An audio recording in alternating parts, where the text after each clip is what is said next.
How do you make a Japanese print? Japanese woodblock prints were a commercial form of art. The aim was to sell as many copies of an original design as possible. A Japanese print was made by 4 people: the publisher, the artist, the woodcarver, and the printer. The publisher was usually the initiator of a Japanese print. Publishers knew the market and fashion trends.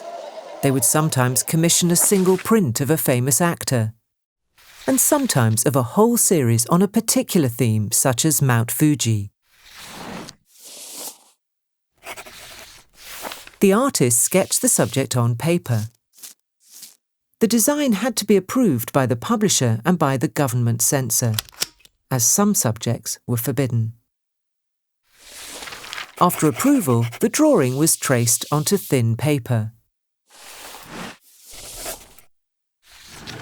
The woodcarver made printing blocks from cherry wood. The line drawing was glued onto a plank of wood. He first chiselled a block. This created a block of wood with raised lines, the contour lines. This chiselled block was the basis for the other blocks that were required. A separate block was cut for each colour.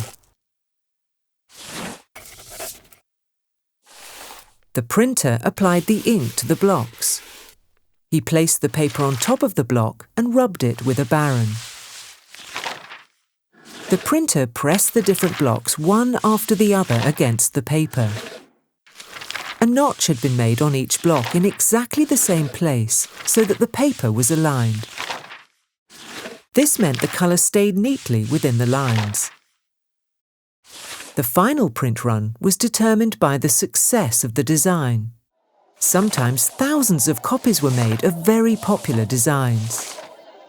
As Japanese prints were not numbered, the exact print run is unknown.